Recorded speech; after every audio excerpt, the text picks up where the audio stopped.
Hello and welcome to another update video on Bitcoin. The Bitcoin chart has broken out above the upper boundary line of our price channel once more.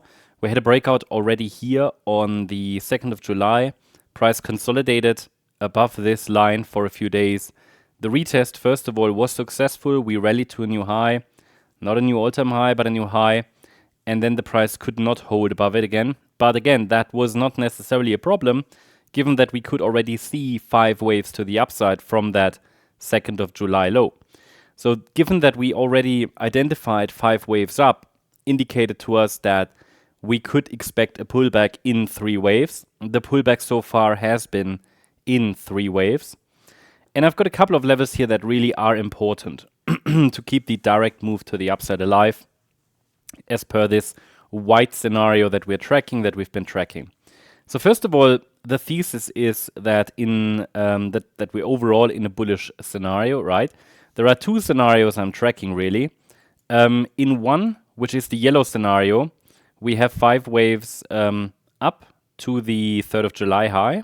So we have a wave 1, a wave 2, a wave 3, a wave 4, and a wave 5.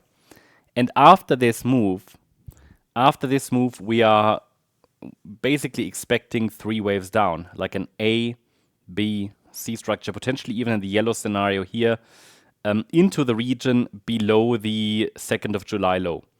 That would be the scenario that we will go with should the price break below key support levels. But at the moment, we're holding all support levels, which means we can even focus on directly higher prices in a direct uptrend. Which scenario is that? Well, it would be the white scenario that we talked about over the last few days as well, which is the more directly bullish 1-2-1-2 setup, 5 waves up in wave 1. Here on the 30th of June, the first wave 1 completed in 5 waves. We can also see this as a 5-wave move, 1, 2, 3, 4, 5. Then we had a wave 2 pullback, a shallow one. But remember, we had 5 waves up already, 3 waves down. Another 5-wave move up, 3 waves down. So I gave you already over the last few days a support area to watch for this pullback here, and it did hold. Yeah, I have reduced the size now just to show the lower levels because I've introduced now even another micro support area, even smaller degree, because of the move up that we've seen from the weekend low, yeah, from the Friday low. So it's important to understand that the white scenario as it is, the bullish count, remains valid.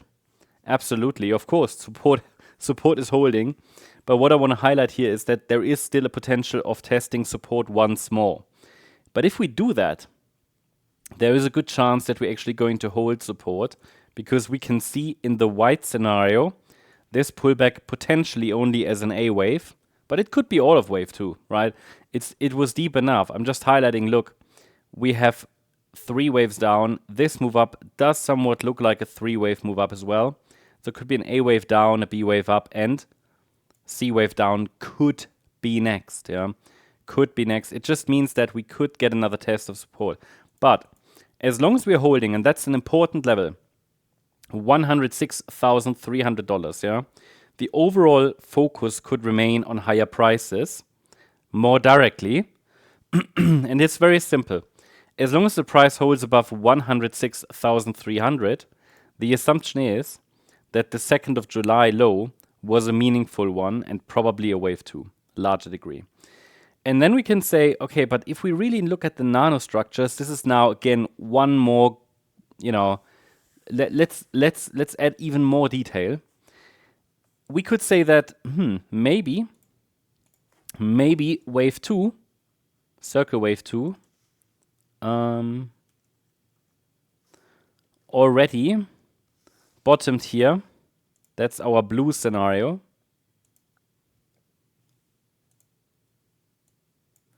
Maybe it already bottomed on the 4th of July, because I can, even though it looks a little more like a 3-wave move, but I can already identify 5 waves in a diagonal pattern.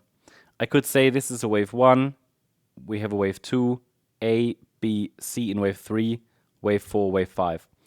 One more high would even look best, but either way, it's possible that this is a 5-wave move. Now, if you now ask, but didn't you just say it looks more like a 3-wave move? Well, It's a bit of a difficult one because the proportions align more with a 3-wave move, yeah, but you can visually count 5 waves.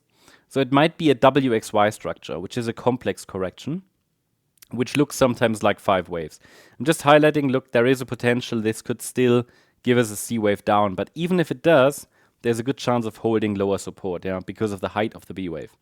But if we now hold upper support between 107,834 and 108,800, it's even possible that we're in a direct breakout situation, yeah.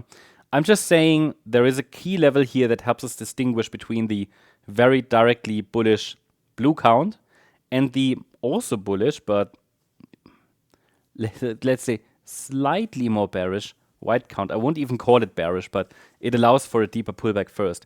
And that level that helps us distinguish between the two is located at $107,830. So at the moment, then even zooming in even further indicates that maybe we're working here on an ABC structure and we come down once more in the C wave of 2. So yeah, you have some very, very clear parameters there to watch, very clear support levels. As long as they are holding, there's nothing bearish here. Just skeptical whether this bounce is really a wave 1 in blue.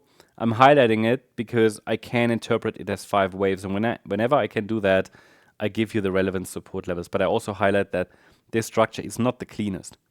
That's the update on Bitcoin. Hope you liked the update. If you did, please hit the like button, leave a comment, and subscribe. And if you really like the content, then please check out the channel membership. Also, make sure to follow us on X for additional updates. Yeah, for example, today I couldn't post as much here on YouTube, but on X you still received plenty of updates. And also check out our membership where you also get additional updates, especially in the gold membership. Yeah, so these additional platforms can be very helpful. Thanks so much. Bye-bye.